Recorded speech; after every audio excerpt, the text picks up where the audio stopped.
Yeah. All right, everybody. So welcome to the podcast. Joining me today for this special trialogue edition is returning guest Gareth Boyd, author and editor of Symbolic World blog. And new guest is David Brodeur. And David is, like Gareth, he is a very good essayist who contributes to the Symbolic World blog.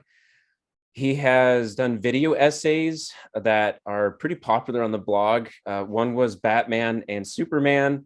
The other was Conan the Barbarian. Most recently, the one on Mount Tabor and the symbolism of the mountain. It's a phenomenal article. You guys have to check it out. I am at this point begging David to join me to where we can have a dialogue where we could just dive into mountains and symbolism of the sacred mountain, because it's a huge point in other things that I'm writing, like the zombie world book and some other essays like around the Arrival film analysis. So David and Gareth, welcome.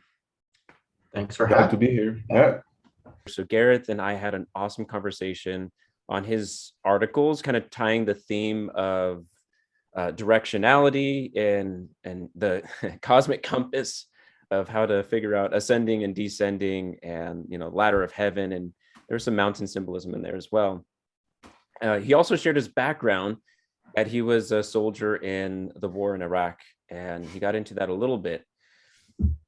The next video I posted was on 9/11, remembering my 9/11 experience when I was a 12-year-old boy in California. And so that oral history turned into more of like a deep dive analysis of the 9/11s from 2001 to now 20 years later to today. And it actually unfolded some very interesting ideas I had not even thought of before I started talking.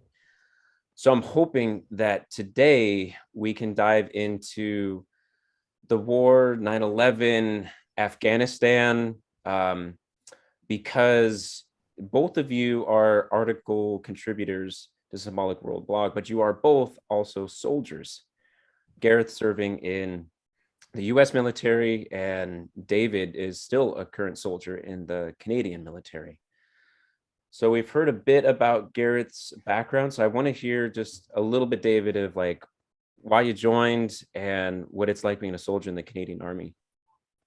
Yeah, so I'll try and make this quick just so we don't waste 2 hours on that. So basically, when I was in high school, was very much anti-Christian, and I'm saying anti-Christian notably because I don't mean atheist. I really mean anti-Christian. I didn't know anything about any kind of gods or whatever. My ideas of gods were pretty much strawman, and even my conception of Christianity was pretty much a strawman.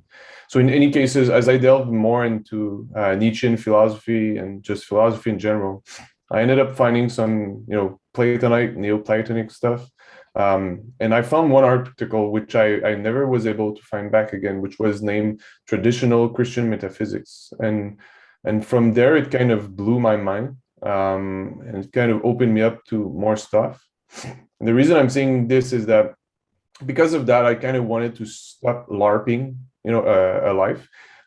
So I was already doing a lot of martial arts and physical training and so on and so forth. So for me, at that time, what seemed would be the most logical choice would be to join the military, because it would be the most anti-LARPing thing I could make. So I did. I joined the military. At first, I was inadequate for it, let's say, but I learned a lot during my first few years. And after a while, I think I became a decent soldier, but it wasn't the case in the beginning. During those first few years, I was deployed in Afghanistan in 2010, 2011. Afterwards, when I came back, I was much more focused. So I decided I would go in the part-time military that we have here in Canada. So I went part-time, and at the same time, I studied in university. At first, I studied in history of religions, which I did up to doctorate, which I'm still finishing very, very much part-time now.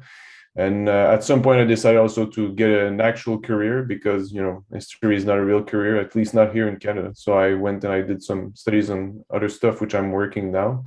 But yeah, so I never left the military. I always kept it as a part-time thing, and it actually influenced me a lot in the way that I think and I see, and it helped me saw what discipline can make of someone in the real life, let's say, not just internet discipline where you say, oh, I'm doing ascesis or whatever. No, actual discipline, every day actually doing something that sometimes you don't want to do, but it's the right thing to do, and so on and so forth. So yeah, at least for me, what the military did was to take me from a life where I was, let's say, an internet warrior, keyboard warrior, and keyboard philosopher, and so on and so forth, and plunge me into real life, real life.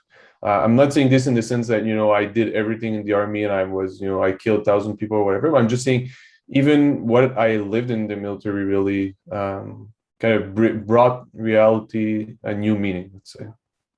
So yeah, that's pretty much about me. And for a few years now, I've been Orthodox Christian, and I've been, like writing now on the Symbolic World blog, and that's it. Yeah, thanks, David. So Gareth, how about you? What just really briefly, like where'd you serve and why'd you join? Yeah, I always wanted to be a soldier growing up. Always interested in martial arts and combat and war, and from a very, very young age. And a couple years into college, I was sort of spinning my wheels. I changed majors a couple times and wasn't really sure what I wanted to do. And that seemed like as good a time as any to actually join the Army reserves, the part-time military, because I was still at university. And so I took about a year off and left and was training and doing all that good stuff, came back and re-enrolled back at college. And the course of my military career kind of shifted a little bit. It wasn't like I was very good at it. And I definitely could have made probably a rather successful career at it. But there were some frustrations in just the way everything, I guess, in the way it was run as an organization that made me not want to turn it into a career. In 2009, got notification that our unit was being activated to go to Iraq. And so 2010, 2011, about the same time as David was in Afghanistan, I was in Iraq. And spent a little over a year there. And I look back on it as a really, really great experience. I went when most of the fighting had died down, so there wasn't a bunch of terrible things that I was witnessing, but it was a really good experience. And one that I'm really glad I was able to do. Mm-hmm. So I'm wondering, was 9/11 or the terrorist attacks that happened, was that something that aroused a response that inspired you to join? For myself, at the time that 9/11 happened, I was in high school. I was involved in a military program at the time, planning on applying for the Air Force Academy, and was very involved in that military program. And I remember we had a weekly meetings, and the Monday meeting after 9/11, we all sat around, and we're all wearing BDUs at the time, high schoolers and like early college age kids basically, but kind of had a conversation about what had happened and how it made us feel. Some of the older ones were at that time either old enough or close to old enough to actually transition into the military, and did so because of 9/11. It definitely, I suppose, lit a fire under my youthful, already militaristic mindset, and made me want to go and get the bad guys at the time. So yeah, and David, I'm thinking about this geographically. I think you'd be closer to the Twin Towers than I would be all the way out here in California. Yeah, maybe geographically, but not in terms of culture, you know. Like I know because I listened to your story on your last video, you know, where you even though it developed over time, you felt instantly the consequence because you knew what it was and so on and so forth. For me, I was in secondary one, so I was 11 years old, and what happened was that um, like we were having a geography class, if I remember correctly, and then one of the teachers got in and said, "Oh, you know, the two towers in New York, they fell, blah blah blah, plane crash, etc., etc." And then the teacher, of course, reacted to that. But I know personally, and I'm sure most of the students were like, they were like, "What is this? Like, what are those towers? Like, because I'm Canadian, you know, like I don't know all the monuments of the United States and so on and so forth. And we actually learn retrospectively what the two towers were from all the months that went afterwards. But even then, um, my perspective is very different because we're francophone here. Because yeah, I'm from the francophone. If people didn't know from my accent, I'm from the francophone part of Quebec in Canada. So like everything that's United States or the rest of Canada and so on and so forth, it's still a little bit less known, less talked about, and so on and so forth. No, it's not at all, but just you know. So for me, it was more learning at the same time what it was and learning what the consequence of it was. And it unfolded on many years. I'm gonna say like I'm I don't remember having any strong feeling about it when it happened because I just didn't know what it was. So. Yeah. Okay. So what was your guys's tours like? What was it like being in the Middle East? Like, I'm just thinking, here we are, at least in our context, we're in the homeland, we're at the center of our civilization. And then you're sent out, you know, to go pursue the enemy, to go fight this war that's literally on the opposite side of the planet, but like kind of at the edge of our civilization's world. For myself, so after 9/11 happened, especially in the United States, there was this rise in, we'll call it, perhaps at that time in history, the use of the word Islamophobia might be correct. There was definitely an apprehension for anyone who was Muslim. If you saw them in a grocery store, people might wait to not go down that aisle. This was definitely something that I saw. Islam hadn't been something that I had ever really thought about at the time until 9/11 happened, and suddenly the idea of militant Islam, all I knew about Islam really at the time was, about the Crusaders and the Saracens and Salahuddin and, things I had read in books from ages past. And suddenly Islam is here again. And suddenly Muslims are the bad guys and they're trying to kill us. That was very much the sort of the impression, which obviously perhaps unfair to all the Muslims who weren't. but the response to 9/11 was very much, it was a very emotional response. The decision to go into Afghanistan was, unanimous. Everyone wanted to go to war. They wanted someone to pay for this, and this was a very much a bipartisan thing. So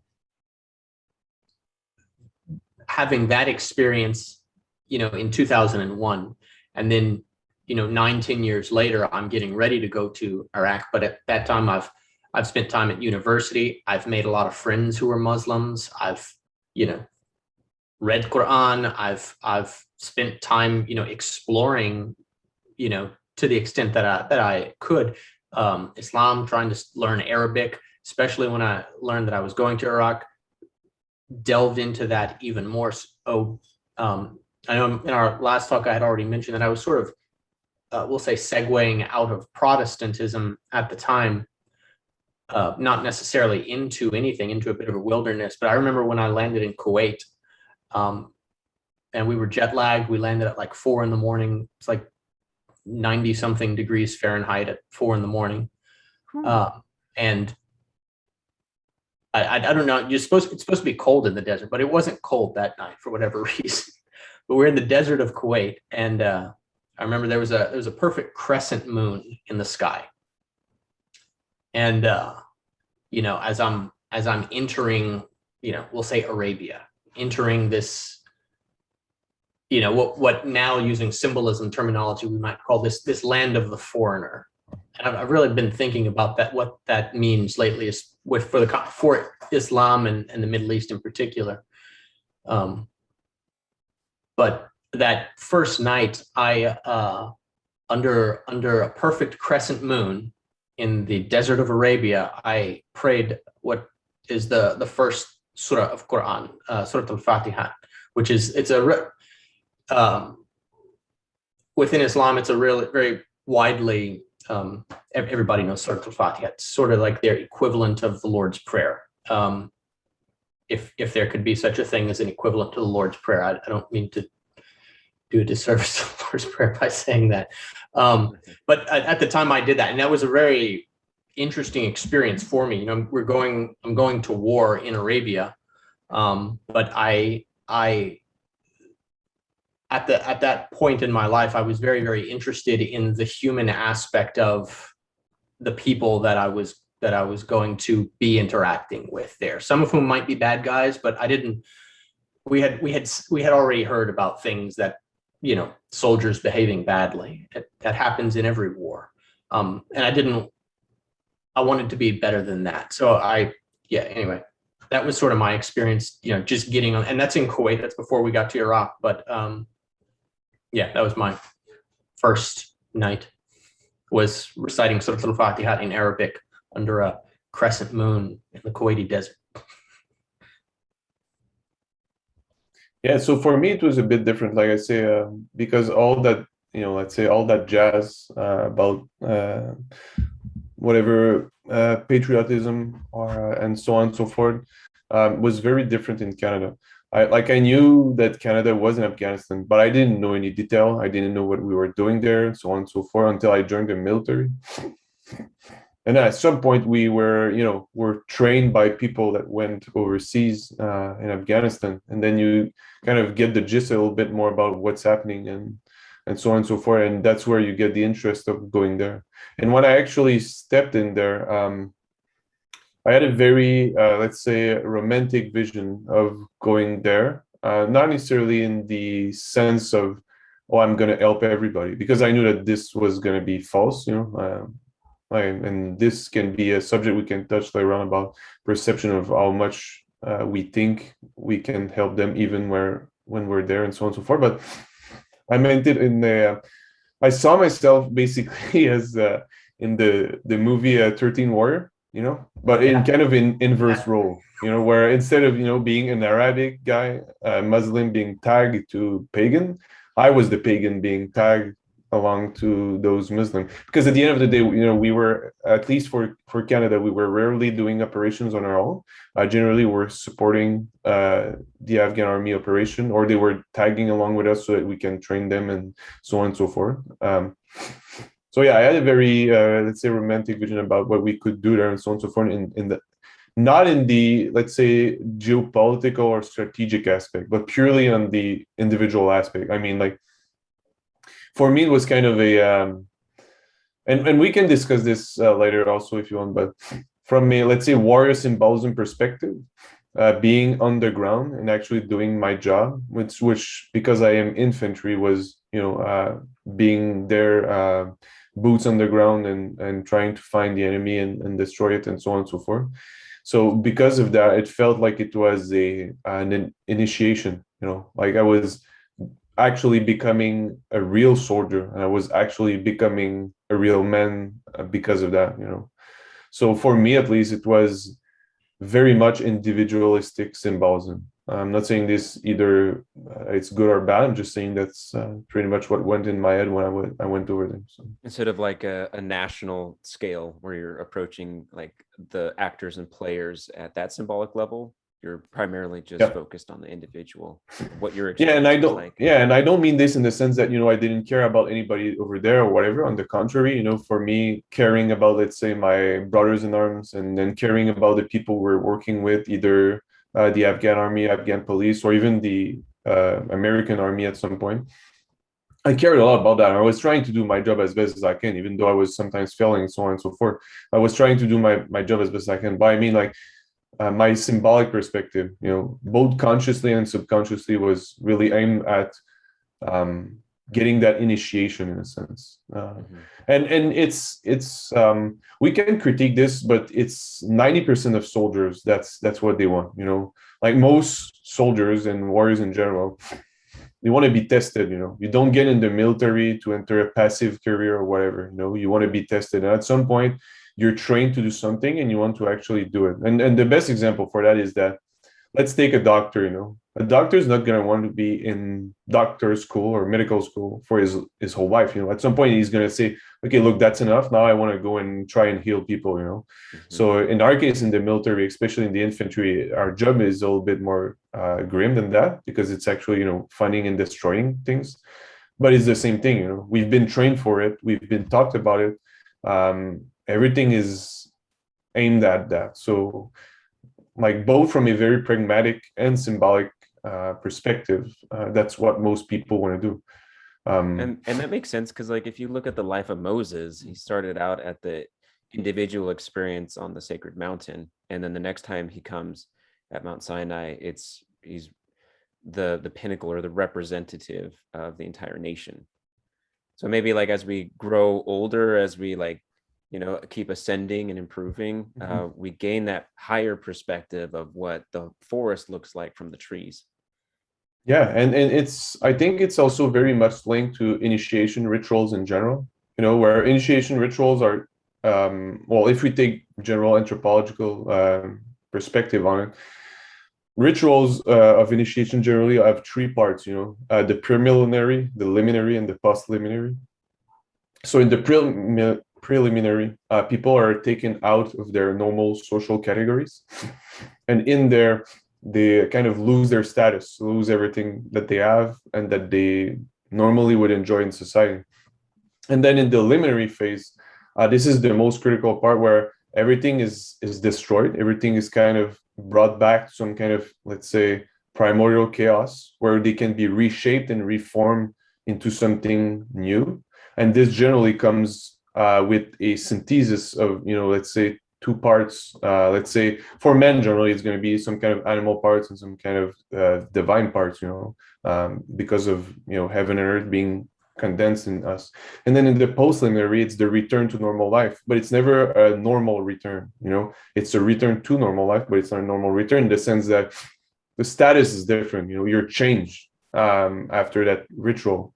And we could give, like 1,000 examples about that. But since we're on the military side, we can just take, for example, basic military training is a form of let's say, sub-initiation ritual for soldiers, in the sense that you're taken completely out of normal civilian life, like normal civilian laws and rules, especially, interpersonal rules, are completely broken down in the military. So you're taken out of the civilian world completely. And this is also true physically, like cut the air.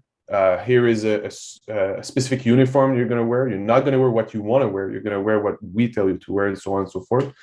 And then in the liminary phase, you have this boot camp where you're completely broken down physically, mentally, psychologically, and so on and so forth, so that you can be reshaped into a soldier that's fitting for the organization, and so on and so forth. And then when this is all done and you actually graduate from whatever, combat school, boot camp that you do, then you have a new status in the society. You're actually a soldier now, and this, like I say, it's kind of a normal pattern of life. But I feel that humans know about this instinctively, and they want to participate in that kind of initiatory trajectory in their life, So, for example, for soldiers, and especially warriors in the military, well, they want to go and they want to be tested, because this is their liminal portion, They've done all the training, they've done all the preliminary. So now they want to go out and actually do it. Of course, the danger, the symbolic and very real danger of that is that sometimes they get lost in the preliminary. They never come back from it. There is never a post-preliminary. And I don't necessarily want to hijack the conversation, but this would lead to moral and psychological injury, which could be named, PTSD and so on and so forth. Interesting. Yeah, it's fascinating because there's a similar thing that Gareth was just saying about that he was tired of being a keyboard warrior and that he wanted actual discipline. And it's almost like that, that preliminary thing. It's like, okay, there's kind of like that chicken line is like, okay, is it time to cross this thing and then go from like the idealistic phase and then like actually descend into the maybe the actualized and see what comes of it. Yeah, and there's a hierarchy. You see hierarchy like explicitly laid out within the military echelon structure, from where you've got individual soldiers making up squads, making up platoons and companies and battalions and brigades, all the way on up. And when we might say, the Eighth Army is doing a thing, like the Eighth Army acts theoretically in unison and does all this stuff. So, but it's made up of those individuals who are, have undergone the rites of initiation, that preliminary breaking down, the undoing of who they are and what they are. Ideally, of course, mileage varies. And the reshaping into something that's going to be useful for the organization. But ultimately, if we'll say the battalion, while there's 1,000 soldiers in the battalion or 2,000 or however many, that colonel that's in charge of that battalion is still an individual who actually rose through those ranks, and he's still an individual, but acts in a way which directs all of these sub hierarchies down to the individual. And when the individual squad, especially in the case of the infantry, are sent out to do a mission, to patrol or to accomplish whatever, there is this point of friction, if you will, where the individuals act in the interest of completing the mission that comes down from on high, but they're also there's a tension, and they're balancing that with these natural urges of self-preservation and the urge for comfort and to take the easy route. And so, like, perhaps especially within the individual squads and platoons, as they are out on the ground, boots on the ground, and the symbolism just in that phrase alone, boots on the ground, as they're moving through an area to accomplish a mission, how we'll say heaven is mediated through them, and how we'll say the earthly matter that maybe initially was without purpose, or at least without a purpose which was aligned with that which is above. That's, I think, where we see the interplay between heaven and earth in particular in, we'll say, the military structure, is in that lower level, because we're still individuals just having this conversation. We know what it's like to be an individual. We don't know what it's like to be a brigade, even though it's made up of individuals. I think those are very good points, and I'm going to add something to that. You spoke about the fact that even though there are orders coming from above, there is also a very individual, let's say, a lower tendency of self-preservation and so on and so forth, and that's very true. But I also add probably that there is also a very, let's say, parallel stream also going on, in the sense that no matter the orders and no matter the individual, let's say, self-preservation, there is also a very deep-seated love for one's friend, for brothers in arms and so on and so forth. There is no greater love than to die for one's friend. That's exactly what the Lord said. And I feel that this is why we can say that in war, I don't remember who said that, but in war, both the best and the worst of humanity is shown. I feel that this is true because of that. Where there is this old, let's say, hierarchy of values, worldly values. Because of the way that it comes down to the soldiers, and then the soldiers can contrast it with their own worldly values of self-preservation and so on. But at the same time, there is kind of a super stream in parallel that's running with those transcendental values. And I pointed out, for example, brotherly love, agape or whatever, but it can also be, honor and stuff like that, which historically has always been, very much in link with warrior and soldier and so on. And then the second thing I wanted to say was that you brought up something very good when you said about the fact that the individual tries to accomplish the mission and so on and so forth, because it made me think of what Jonathan Pajot speaks a lot about that, where we, in an organization, the only way an organization can function is if the individual sacrifice his own individuality so that, the intent of the organization itself can be achieved. Yeah. If everybody was just pulling in their own ways, it would crumble. And you can see this in the military, in the sense that one of the reasons, even though it has a lot of flaws as an organization, and I think it's just general in every country, the reason why it works is because everybody kind of is able to a certain degree, sacrifice their own individuality so that, the higher intent and the higher goal is achieved by the organization itself. Yeah, it's just like how Jonathan Pajot, or actually I think it was J.P. Marceau, he said it's head and body all the way down. And so the military seems like just a classical unit where you see that, like, commander's intent is given from above and descends down the organizational hierarchy. But then, it's kind of interesting, David. I thought you were going to say that it's not just up down, but it's also down from bottom up. But it's kind of cool how you did like this horizontal brotherly love thing. I like that. But it's also like reading Jocko Willink's book on discipline, is that he was saying that when, as a soldier, Navy SEAL over in Iraq primarily, he was saying that when he was in charge, his rule is that the frontline soldier is always right, more or less, like, because they have the information, boots on the ground, then that gets reported up, and then that gets reported up, and then suddenly it makes its way back to the commander, who then uses that information to refine the orders and the intent. So it's like this, ladder that's ascending and descending information. Yeah, there's some, it definitely ascends and descends, and even though that which is lower assents to execute the will of that which is higher, there's still a response, we'll say an implied responsibility that is expected, that which is above cares for the well-being of that which is below. When that trust is broken, then the whole structure falls apart.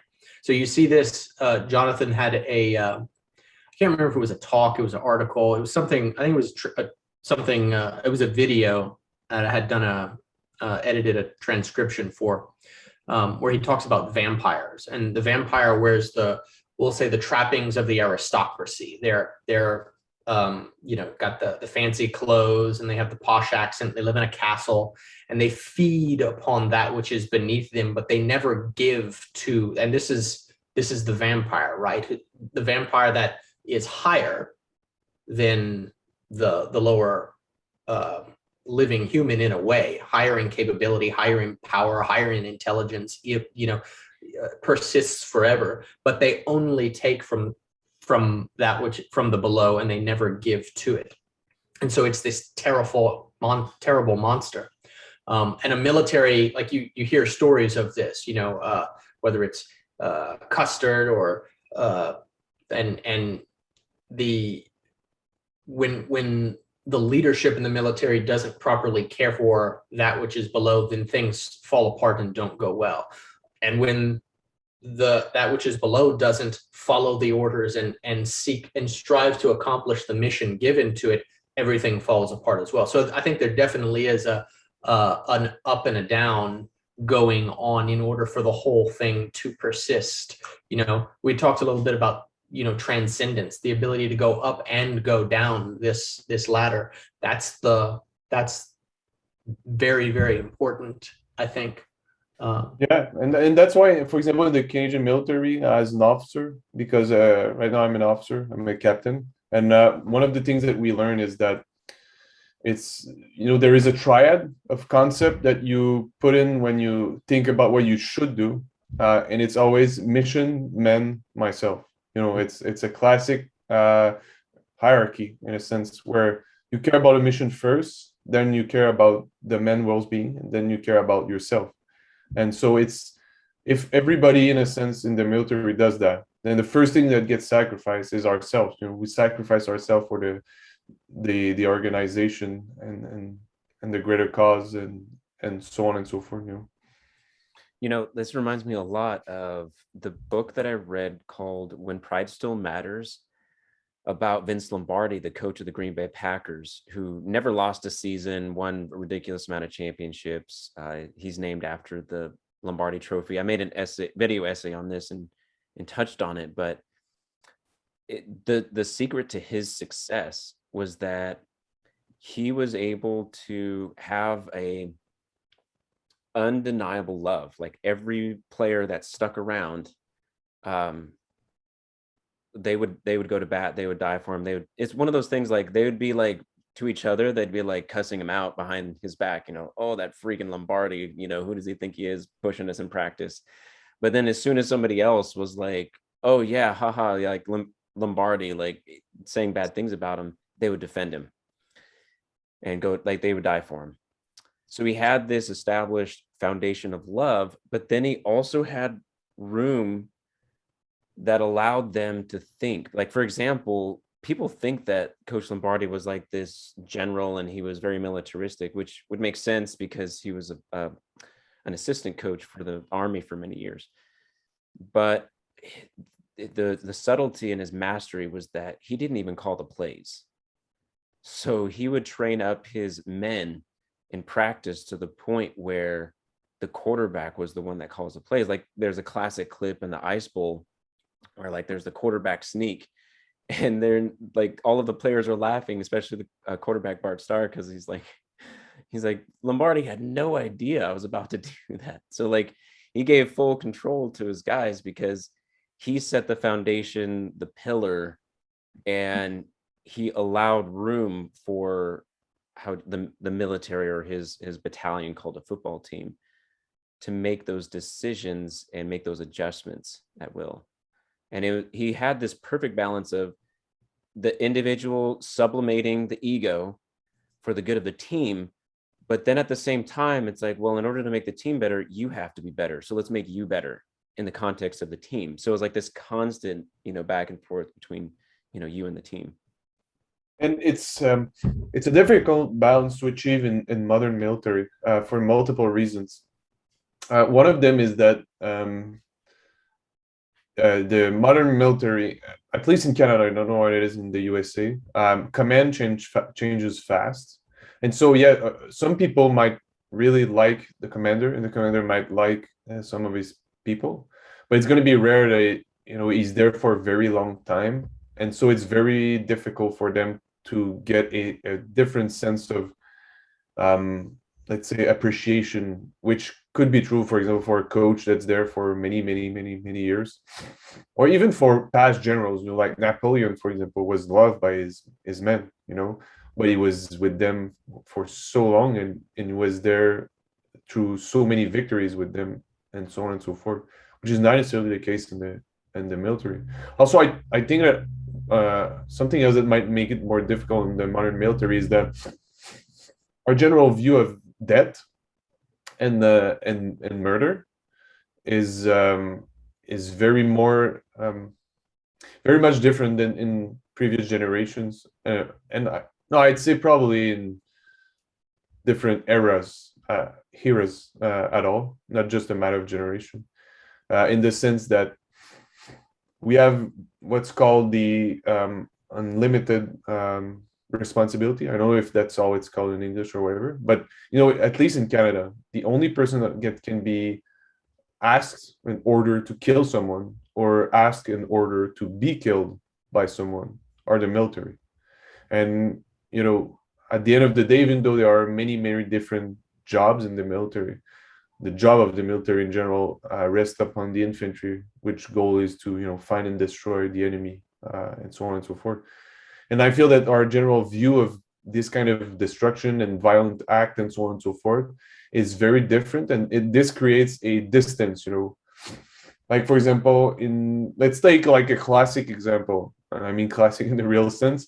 Like in the Iliad, with Patroclus and Achilles, for example, like they share this brotherly and even erotic love between themselves, and they're both warriors, and one of them has authority on the other. Of course, they're considered as, because they're cousin, they're considered as almost brother and so on and so forth. But still, at the end of the day, Achilles is higher ranked than him and so on and so forth. And it's the same thing with his myrmidons and so on and so forth. He has a brotherly love with them. He knows them. He trains with them.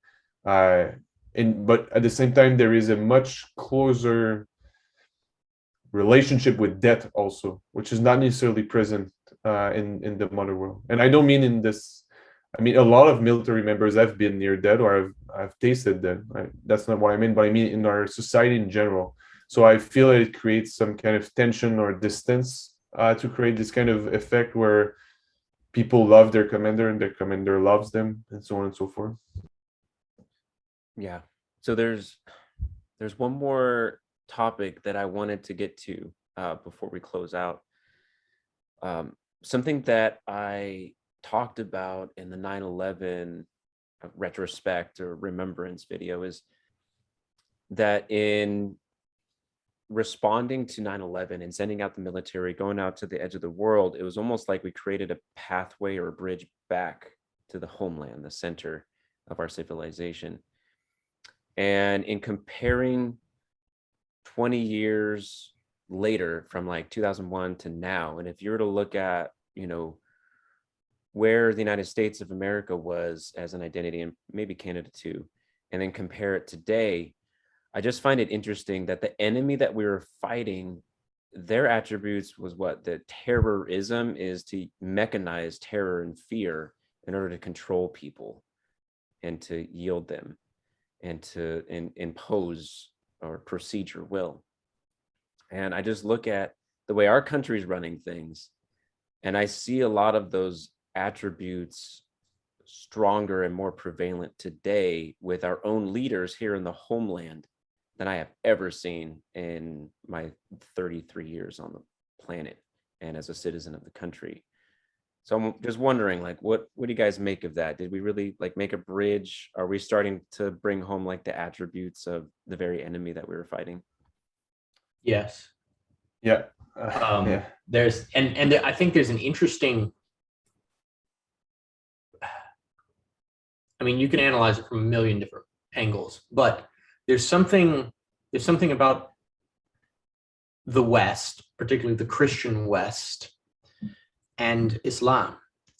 The fathers say that Islam is sort of like an early Christian heresy that kind of goes unchecked in the Arabian Peninsula and becomes rather militant. I'm summing up lots of polemical statements from the fathers, but there's this way in which Islam has always been a mirror of Christianity for a long time, and we see this played out through the Crusades. We see this played out through the complex tensions between the Orthodox Church and Islam throughout the Middle East and North Africa, and like this is a very long story of these two groups looking at each other and seeing a lot. There's a lot in common in some aspects of the narrative. Maybe even a lot in common in some sense with some of the values, but there's something really, really important that's different. And that's what a heresy is, right? The heretic isn't wrong about everything. If the heretic was wrong about everything, he wouldn't be a heretic, he would just be a heathen. The heretic is right about a lot of things and wrong about one or two or a few very, very important things.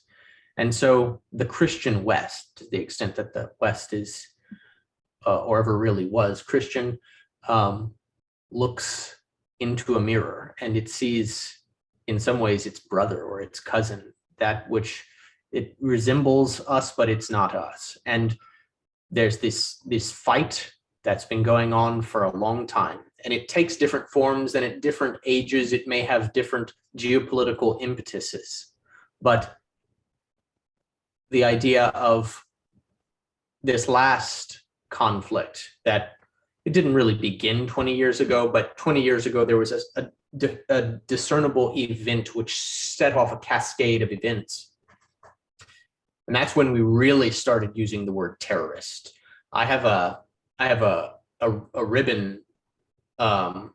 Everyone in the military who joined after like 2001 gets this ribbon if you go and it's called the Global War on Terrorism Medal, right? Sort of a participation trophy. It's this war that's this ambiguous sort of a war, but it's a war on terrorism. And they don't call themselves that, but we say that's the means by which they try to get their will manifest in the world, by using fear, by weaponizing fear en masse. A robber utilizes fear. He weaponizes fear when he goes into a convenience store and points a gun at the shopkeeper and says, give me the money in the register. But we don't call him a terrorist, even though he's certainly using terror as a weapon there. He's terrorizing.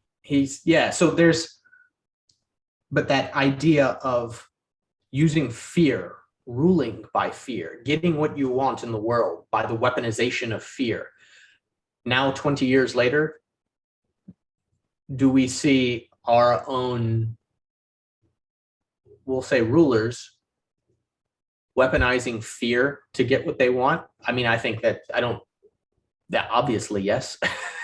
and I feel, perhaps I was young 20 years ago, and I was, but I feel like it is ubiquitous. I feel like you can't go outside without being confronted with, I should be afraid of this, or people are afraid of this, or fear consumes us as a society now. Fear of COVID, fear of, the illegal immigrants, fear of, we're afraid of the Taliban and ISIS and Al Qaeda and all this stuff. So I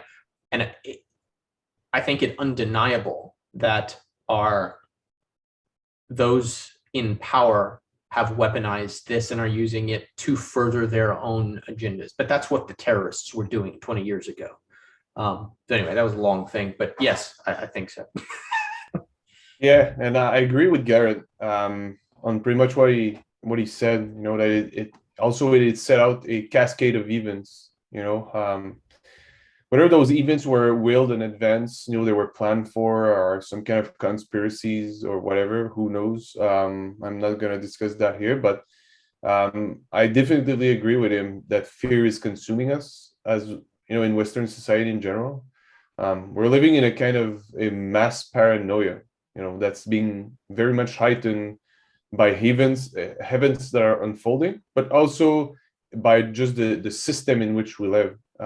And I'd say technology plays a big role in there. Like, this could be a topic in itself, but technology thrives on, like, the modern technology we have, like, for example, social media and so on and so forth. It thrives on negative emotions. And you can find studies of that everywhere on the web, where hatred, fear, etc., sells more news, or at least sells more clicks and share than any other emotions. And so, to answer the original question about did we bring something from the margin into the center, my answer would be yes. If you look at it cynically, I'd say that if you gaze too long into the abyss also gazes back into you. And I feel that this is very much true, both in geopolitical sense, that if you tend to go to war for a long period of time, you're going to drain your resources. It's going to create dissension inside your country. We saw the same thing happening with Vietnam in the States, and so on and so forth. But even at the, let's say, social and individual scale of the warriors, the more people see stuff happening, the more they are in that liminary zone that I spoke about earlier. The more chance they are of not being able to come back into the post-liminary. And so that's why the more people go out and they live in those war zones and so on and so forth, including the civilians that just live over there, the more it destroys lives and it brings back that darkness inside their souls, and they bring this back here, of course. And I'm not saying that, soldiers are bad. On the contrary, I'm saying to withstand such darkness is actually a very great and brave quality of those that live through very hard times over there, which I'm fortunate enough to have not necessarily lived. But yeah, so from that non-cynical perspective, I'd say that would be my answer. Now, from a more cynical perspective, I'd say that it's all part of propaganda and ideology. This whole war on terror, and this might be because I come from Canada and I wasn't living in the States and so on and so forth, but like we try to create a narrative of war on terror and war on terrorism for ourselves to divert the attention that our own Western world was completely meaningless. So we try to create a false narrative. And I'm not saying false in the sense that the facts were not false. I'm saying false in the sense that it was not a proper narrative. It was not necessarily transcendental and so on. So we try to create this to answer postmodernity, in the sense that postmodernity in the sense of breaking all the grand narrative, of capitalism, socialism, and so on and so forth. And I feel that those wars that we keep having here and there that are fueled by ourselves, at the end of the day, like those wars are all because of either direct or indirect consequence of, a Western world meddling in the Middle East and so on and so forth. So we're trying to create those narratives, but they fail. They fail within our own societies because not everybody picks them up, and at some point they die. Like you mentioned, Derek. What in your video you mentioned that the first few days after 9/11, everybody was super American, and now look where we're at now.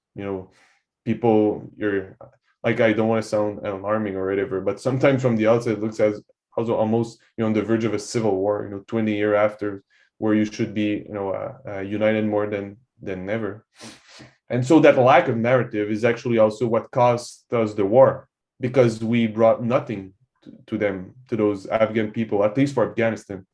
Yeah, like we brought money and people and schools and so on and so forth, but you don't build a country out of let's say lower form of hierarchies. You need a higher principle that's going to order all of this around. And the Taliban, they have a narrative. They have Islam, they have the Pashtunwali, their code of honor that's been there for thousands of years and so on and so forth. They have this tribal culture and this anthropological frame set and so on and so forth. They have a narrative. And we didn't crush that narrative, and we didn't replace it, and we didn't even bring an actual narrative. So it was, at least in my perspective, and I know not everyone agrees, and some people much more intelligent than me don't agree necessarily, but for me at least, it was doomed to failure from the start. Like you cannot go and do what we wanted to do there without an actual meaningful narrative. It makes me think of Moses. When he ascended the mountain, he received, you could say, the patterns or the narrative, the blueprint for the tabernacle or the temple, the blueprint or the 10 commandments that maybe you can call them like the laws that unified the national identity of Israel. But it was something beyond just him as an individual or them as a nation, that he was receiving guidance and patterns and instructions from on high. From what you're saying, it's like, it's not just that we basically brought nothing or very little in the form of anything robust or profound to the Middle East. It was that we as a nation are actually struggling because maybe we're not climbing the mountain high enough, or reaching that point where we have that transcendent identity. And it's not just the United States. Canada is in the same boat too. We arrived there for different reasons than you, but it's the same boat. Like our country was literally built just because people wanted to have a train going from east to west on the continent, and then they created the Confederation so that everybody could have access to the train and so on and so forth.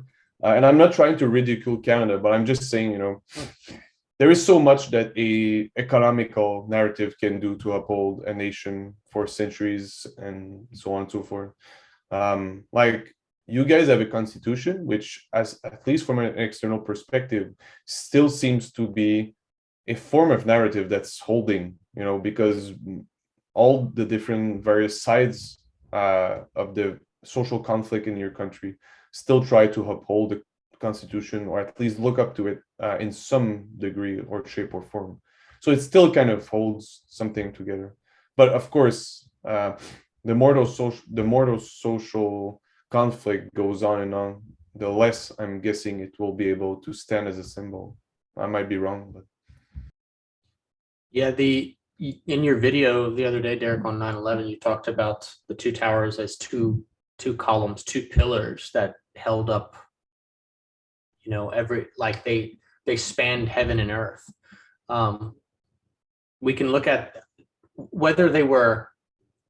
Everybody didn't know what the World Trade Center was. I didn't even know what the World Trade Center was. I recognized buildings, but like associating it with capitalism and like it being representative of the West's, just growth for capitalistic growth for growth's sake, sort of a thing, isn't an association that I think many people had made. And maybe Al-Qaeda did at the time, but it doesn't matter, because that is what it became, right? The symbol doesn't have to be being a symbol at the time it becomes a symbol. And we can look back and find that a thing is being a symbol for us in the past. Jonathan said in a Q&A a few months ago, something about, I don't remember the question. He said 9/11 was a ritual act. And when those towers fell, what they were supporting fell too. Now, perhaps they were crumbling already. I think they were. The narrative that emerged after the fact, you talked a little bit about this in your video, everybody feeling very American for several days, even for several months. Everyone was unified. Everyone was patriotic, unified against this common enemy. We had this shared sense of purpose. We were going to war, which you need to be unified to effectively go to war. And there was this sort of a light, but it was an artificial light. It wasn't light really from above. It was a narrative that we'll give them the benefit of the doubt and say our leadership was doing the best they could. Whether they were or not, I don't know. But what's that, Dave? Very reactionary. Yeah. And it was kind of a undead scenario. We're trying to reanimate something that's dead and just, no, it's still alive. It's we still got him. St. Peter is there's a lame guy in the city, right? And he's asking for alms. He's asking for money. And Peter says, silver and gold I do not have, but what I do have I give you. In the name of Jesus Christ of Nazareth, stand up and walk, right? And the man is healed. And there's lots of lessons here, perhaps, but one of them is that we can only give what we have. And at the time we enter into the land of the foreigner, what is it that we brought with us? And like David said, we brought a vacuous culture, one which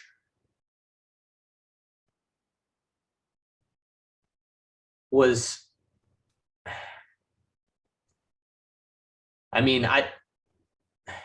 Western culture is, I grew up being very patriotic. And I think there's a place for good, healthy patriotism. But what is it that America really stands for these days? If America were a person, what kind of person would she be? Would she be someone you want to hang out with? Would she be a good friend? Would she be someone who you would trust your children to if you had to go somewhere? Like, what kind of person would our nation be? Because as we look at America or Canada or any nation through history, who that person of the nation is at any point can look pretty radically different. And who America looked like 100, 200 years ago was one thing. Who America looks like now, well, it's very, very different. We spend too long at the margins and we become marginalia. And when the marginalia enters into the center, well, it brings the margin with it. Not just in the sense of, Islam or anything like that, but we see this as the monsters encroach from without. We went into that land with an empty cup and we tried to take our emptiness and replace what they were already full of. But instead our empty cup was filled and we brought it back. We brought back things that changed us as a people, things that changed us as a principality and as individuals. Like, we see this stratified all the way down. America is not what it was 20 years ago. Perhaps the wars were just the death throes of a civilization that was already on its way out. I don't know. I don't want that to be true. I want to be the patriotic little kid singing, proud to be an American, and all those songs. In the movie Gladiator, Marcus Aurelius speaks to Maximus. And he says, "What is Rome?" And Maximus says, "I've been many places in the world. It's cold and dark. Rome is the light." And Marcus Aurelius says, "But you have never been there." He says, there was once a time when Rome was an idea. Anything more than a whisper and it would vanish. And so the whole movie is Marcus Aurelius trying to set Maximus up, obviously, to preserve that idea of Rome, and he fails. And I think America was once an idea. I can't speak for Canada, but there's some parallels there too. Well, two things about that. One of them I hope is going to be hopeful for you Americans. But the first thing is about the fact that it represents the death of America and so on and so forth. Not that it's untrue, but I think, to be fair to you guys and your parents and your grandparents and so on and so forth, at the end of the day, when things really break, it's not because of those that broke it. And what I mean by this, for example, let's take the French Revolution. It broke a lot of things, and there was a lot of massacres and violence and troubles, and after that, dictatures and tyrannical rules and so on and so forth. But it wasn't the problem so much of the peasants or the soldiers that decided to revolt. It was actually a problem of the nobility and the clergy that had been wrong for decades or even hundreds of years. Yeah. And not seeing that aristocracy or clergy itself is wrong in everything. But what I'm saying is that failure generally also comes from above, in the sense that people, in the higher ups, let's say, they fail to do their job, and so it rests on the shoulders of someone below. And then at some point they're going to also fail, and then it rests on the shoulders below, and so on and so forth, until it reaches the vast mass, let's say, of people, and they revolt and they break things, and they break ideas and ideologies and so on and so forth. And so my hopeful message is that, let's take, you took Gladiator as an example. And it's true that, especially in the centuries after Marcus Aurelius, there was a crisis of the 3rd century and so on and so forth, and Rome was pretty much in shambles. Yet, I mean, there's a recovery, I guess. Yeah, that's my point. There was Yeah, Constantine you're that right, you're right. reunited both empires, and then even when Rome itself fell, and the people that conquered Rome, they picked up the insignia of the empire, of the Roman Empire, and they sent them off to Constantinople, and Constantinople kept going the imperial Roman tradition for literally 1,000 years. So I guess even though the West is, we can give all the classical terms to it, like it's corrupt, it's dying from inside, it's meaningless, blah blah blah. Let's not go there again. It can still be reborn. Yeah. Something needs to die to be reborn and resurrected. Yes, the greater resurrection requires the greater crucifixion. Yep. Yeah, that is hopeful. That is a good. Well, that kind of gets back to Less David, what you were pessimistic. talking about. It gets You're back right. to what you were talking about with the prelim, liminary, and Yeah. postlim, where it's like there's that point of death where, Yep. like, even a friend of mine said, hey, there's the vision, there's the death of the vision when you just don't think it'll ever happen, and then there's like the resurrection of the vision, and then it all comes together. Yeah, thesis, antithesis, synthesis, classic Hegelian stuff. But even then, like that's it. We are living in a very liminal period, because liminal, let's say, just to get back to it, from a ritual perspective, generally the liminal period is very tense. It's very chaotic. It's very dangerous sometimes. Some people can die in initiation. And it's one of these, generally in most very ancient tradition, those initiation ritual are where the laws of the people are examined and told to the neophytes, the initiated ones, and that's also where they are critiqued and questioned from the inside, and everything is kind of in a turmoil. But then afterwards, this kind of higher principle reorders everything, and that's how those people can fit it right in and go beyond the liminal. The danger is, like I said, and it's the same thing for warriors going in war, is to stay indefinitively in the liminal period, where it's always chaotic and you're always questioning and you're always on the verge of something, but you're never actually going back to yourself, to normal life. Yeah. This actually plays out the Exodus story. Like, as it geographically, if you look at the movement of the Israelites from, like, say, like the preliminary place of Egypt, and then they cross the Red Sea, they cross the waters of baptism, you could say. And then right after that is Mount Sinai, where they like get reordered by the principle of the 10 Commandments. And that's how they're initiated into being the people of God, of Yahweh. Yeah, it's a common pattern that's played out, and yeah. Wow. David, how are we doing on time? I want to respect your bedtime. Yeah, I don't have my time in front of me. I need to check. It's 7:30. Oh, it's so yeah. Okay, so it's only 2:30. Yeah, maybe finish soon. Yeah. So, Gareth, did you have anything to add to that one before I turn the page?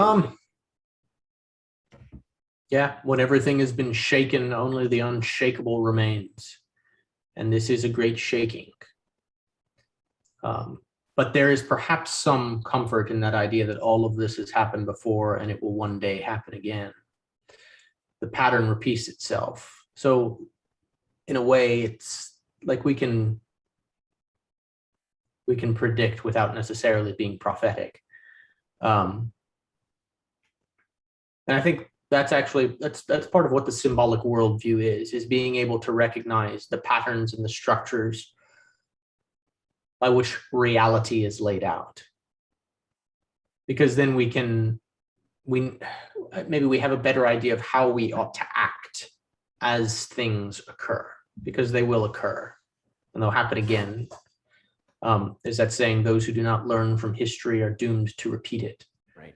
And, well, perhaps whether you learn or not, you'll still repeat it. Yeah.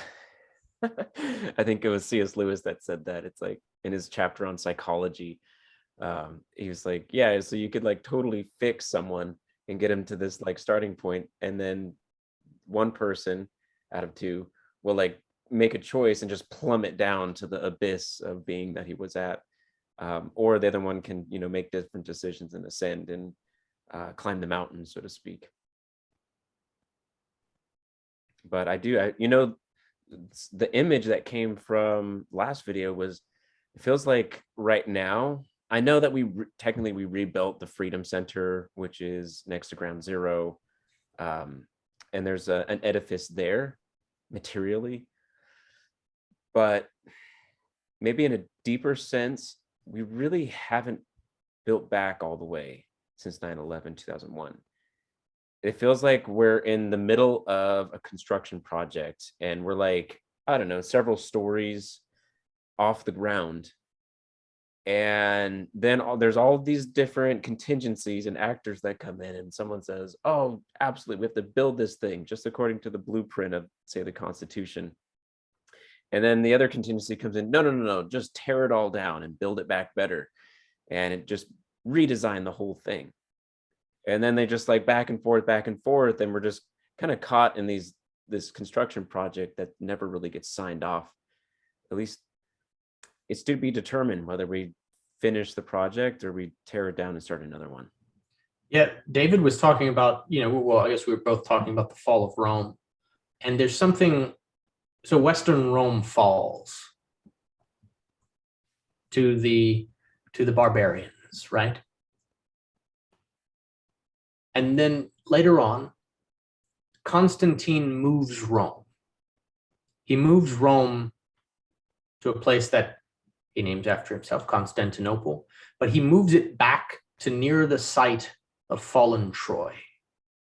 And this is the mythic ancestral home of the Romans, right?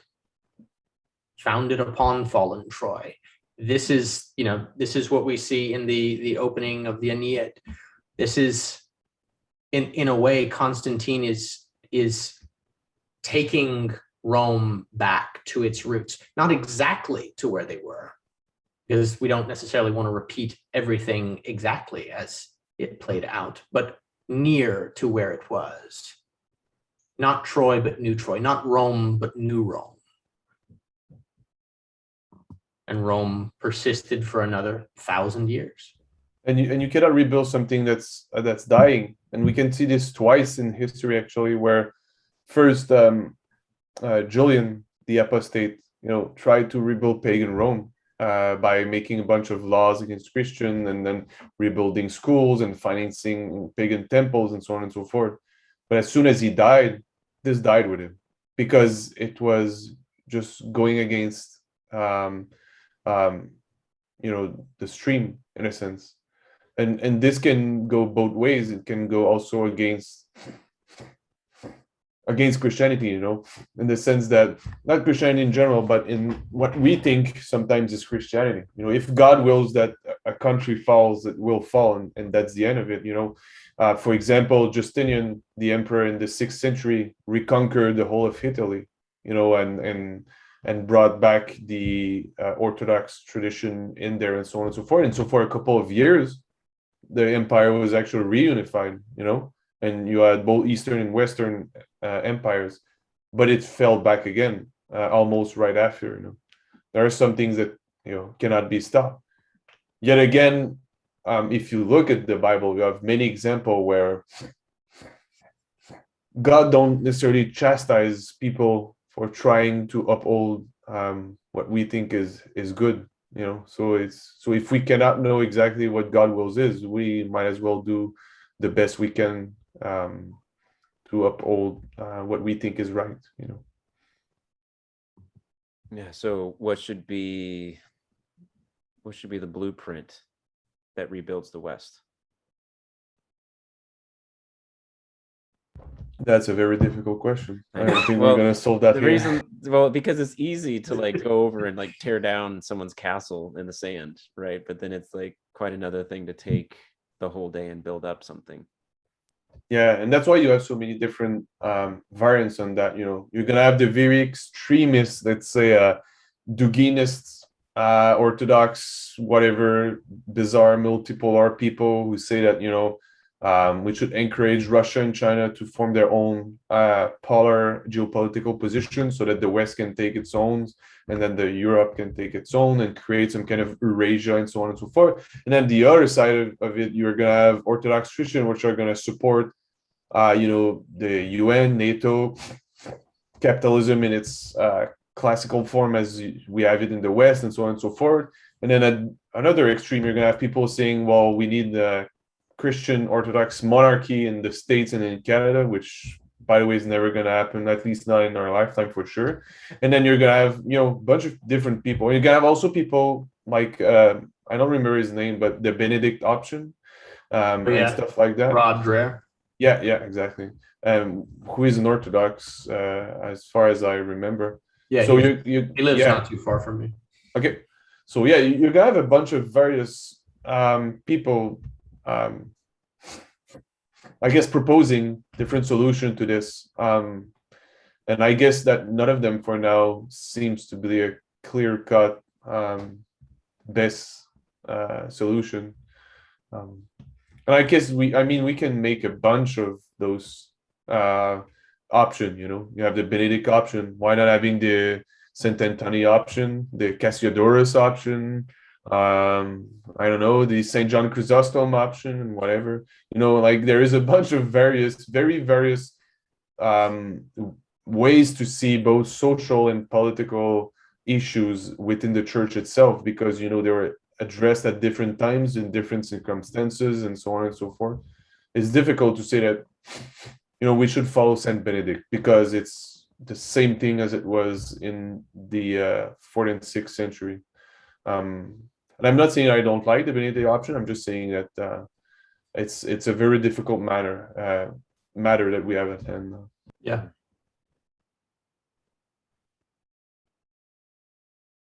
Yeah. How about you, Gareth? What do I think the blueprint is? Yeah. It is difficult. I think the grand blueprint,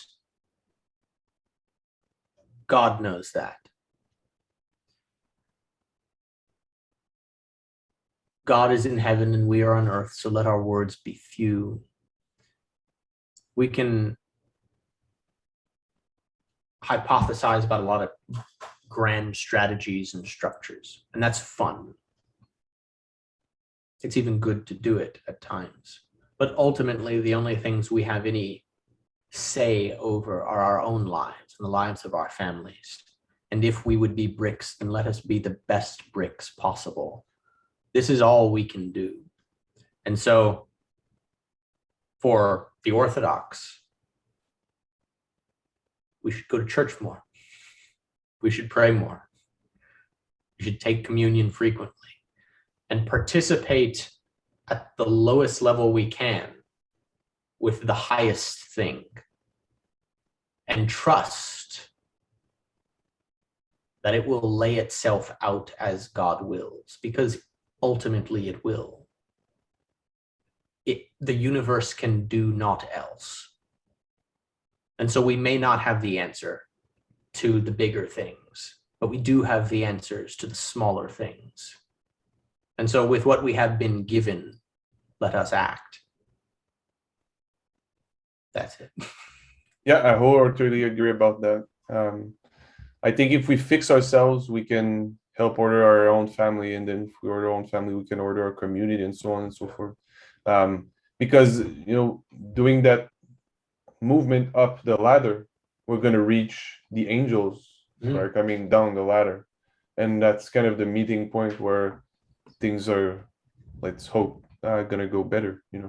Yeah. And it's very difficult to see in the future, because for now we're speaking about as if things are bad, but things can go much worse bad than what they are. It can be a lot worse. Yeah, so we'll be wishing for COVID mandates. Yeah, exactly. So at the end of the day, I think it's like Gareth said, let's go to church, go to confession, love your family, love your neighbors, try to do good around you, and let's hope that this is what God asks of us, to make his ways known to the world. Those are surprisingly satisfying answers. I wasn't expecting that. I guess my last kind of silly question is, did either of you happen to see or serve with Jocko Willink over in the Middle East? No. No. He was special force, so I would never have seen him, even if I worked with the U.S. military. So. Follow up to that would be Navy SEAL for me is special force. That's what I mean by that. I know you have a special force branch in the U.S. military, but I meant just Navy SEAL are specialized for the Navy. So I was when I was in Iraq, my job was in the special operations community, not doing anything particularly cool, but supporting the cool guys. And I spent some time down in Basra with SEAL Team 5 and SEAL Team 7. And so we were down there whenever actually we got the news that SEAL Team 6 had killed bin Laden. So I was with SEALs whenever that happened. I do not remember seeing Jocko Willink. I don't remember what team he was in, or even what years. I know he did several deployments to Iraq, but I don't know. I don't remember seeing him. I did see lots of other SEALs. They all had big Tom Selleck mustaches and laid out and tanned a lot. And whooped up on us at Call of Duty quite a bit. Now, did either of you guys watch the Jocko as president video? It's like 3 minutes. Not yet, no. Okay. Yeah, I just wonder what it'd be like to have, a very competent leader at the helm right now. It just seemed like the most striking contrast to present leadership and their response to Afghanistan pulling out 20 years later. Yeah, I guess I'm a bit too cynical in those things, because in the sense, not that I doubt Jocko, but I doubt that he would ever get there. In the sense that, and again, I'm very cynical about these things, so please pardon my thoughts on that. But for me, anybody that reaches president in the United States, he shouldn't be there. Like, he's been chosen to be there by lobbying, by money, by deep state, and so on and so forth.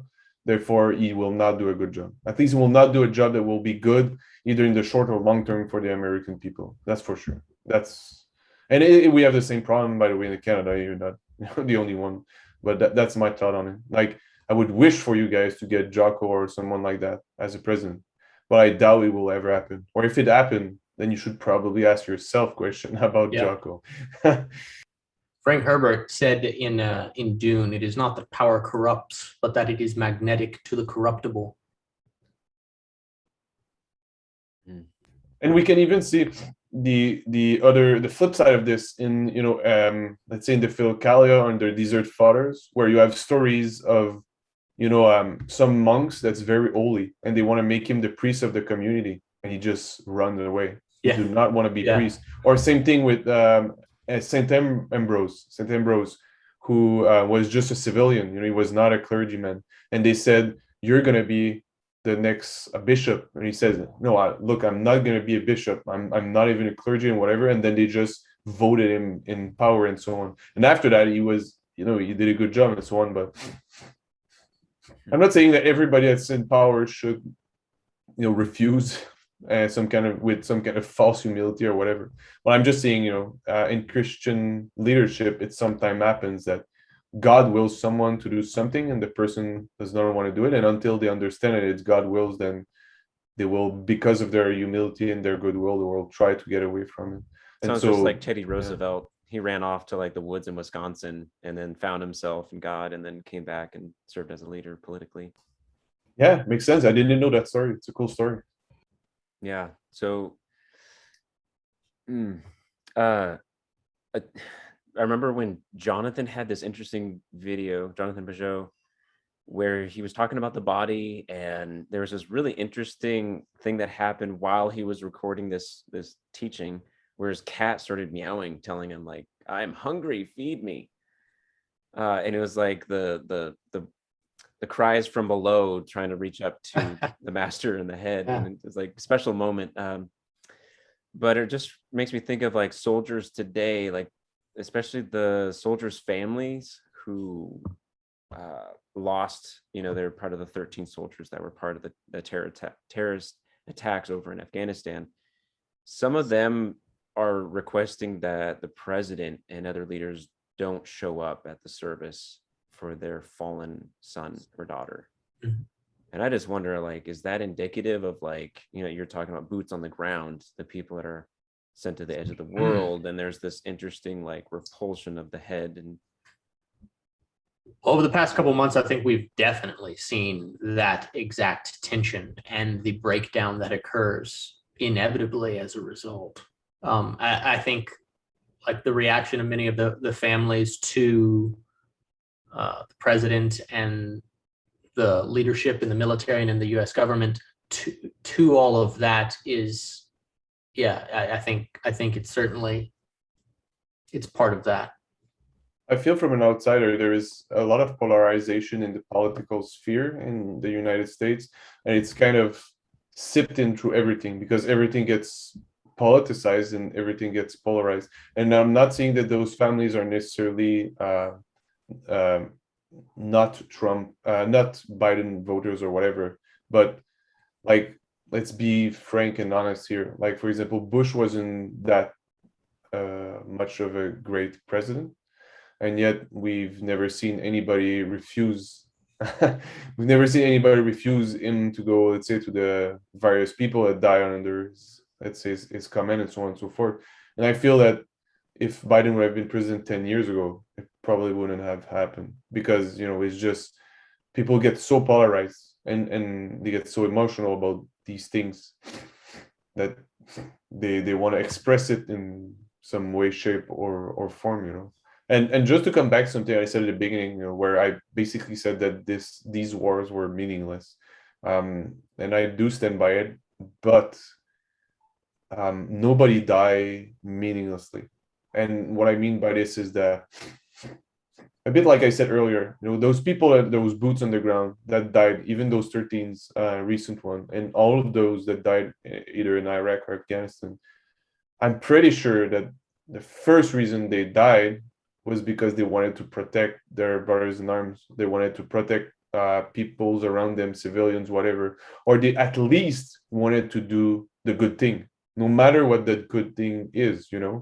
And they believed in that and so on and so forth. And so I just want to correct the fact that I might have sounded as if I'm saying, all those soldiers died for nothing and so on and so forth. That wasn't my point. I just wanted to clarify that.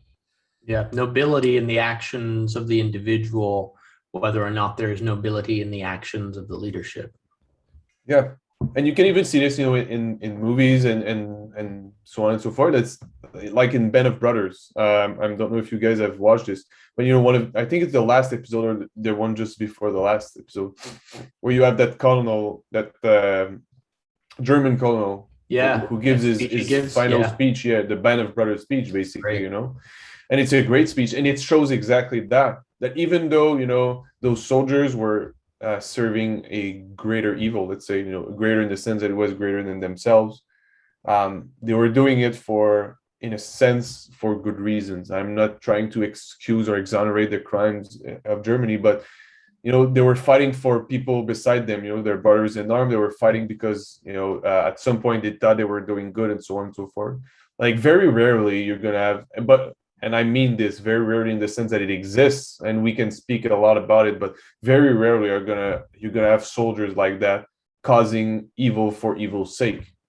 Okay, they do exist, and I've seen them, and sometimes it's mental breakdown, sometimes it's pure evil, and so on and so forth. And we have a tons of those examples in history. Okay, they exist, but a vast majority of soldiers, that's not their case. Yeah, it's just fascinating that, like, in one moment, like you're saying, it's the greatest extremes because you have a person that is the enemy that you're killing. Like, it's like the highest extreme. But then at the same time, you've never felt more bonded, brotherly, and that, like, filial love that affection and camaraderie. Has never been a tighter bond. War is an inherently masculine activity. Like it's very testosterone heavy. Not that there aren't women who are in the military and do a great job, but like, especially from a symbolic perspective, war is like going to war is a masculine activity. And so when you have biological males participating in what is an inherently masculine activity at a larger scale, playing a role, that I think that this is just the environment in which the idea of brothers in arms, like there's something unique about those sorts of friendships, those bonds, those relationships. And it goes back, talking about the Iliad and seeing it's manifested there. Perhaps it goes beyond mere brotherly love at times, maybe not. But there's like, that's just the environment in which particularly males seem to have historically been able to bond and forge friendships, which are far deeper than a lot of the male friendships that we see in our present vacuous culture. You like the proverb that says greater sense of purpose together. Right. It's like iron sharpens iron, so one man another, and it just makes me think of like that element of conflict actually makes us sharper. And because soldiers fight amongst themselves quite a lot. And there's also like, to link back to what we spoke about earlier, it's the same thing with initiation in general. Like no matter what is the initiation, you bond with people with which you initiate with, and then afterwards that bond keeps going on. And that's also why traditional societies which had actual manhood like initiations, I guess it creates those bonds between new men and old men and so on and so forth, where you go through something together, and that's what's created a bond. You go through something together, and it doesn't need to be necessarily formalized. Like all three of us, for example, are married, and we know that one of the reasons why we deepen our love, let's say with our wife or whatever, is also because we go through so much together. And it doesn't need to be warfare or whatever. It doesn't need to be a formal initiation or whatever. It's just that we go through together, through stuff together. And I feel that initiation is just a ritualized condensation with a transcendental aspect, coming on top of it, that enables all of this. And in a sense, all Christian are initiates. We've all been initiated in the mysteries of Christ, and that's why we have a special status that we need to uphold, which kind of comes back to what Gareth was saying earlier, that we need to work on ourselves, our family, our community, go to church, confession, prayer, because we have that special status that we need to uphold. Hey, so a book pitch. Did you guys see that Jonathan Peugeot published a recent conversation with Father Damick? Yeah, I read the book too. Yeah. Oh yeah, it says like, you read that arise, arise, oh God. Right. So the book's title is Arise, oh God, and it's talking about the victorious element of the gospel literature, and just like a different way of framing how we understand how it's presented to us as it's a good book. Yeah, it's like a victorious declaration over the pillaging of the enemy. Yeah, it's a good book, and it's a good supplement to everything else that he's done, either his other book, like Heterodoxy and Orthodoxy, or the podcast and so on and so forth. But yeah, it's a good book. I suggest people take a look at it and so on and so forth. Yeah, it's a good book. That's all there is. You guys ready to bring this to a close? Yeah, sure. I need to go to sleep. Yeah. Gareth, what should we name this video? Oh my, here we go. Master of titles.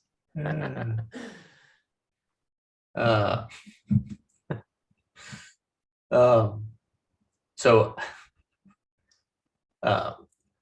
Father Stephen DeYoung has a book he's supposed to be coming out, and its title is going to be God is a Man of War. So it'd be funny if we just named it that and stole it from it, but we don't need to do that. Jumpstart on the algorithm. Yeah. I guess that would do that, wouldn't it?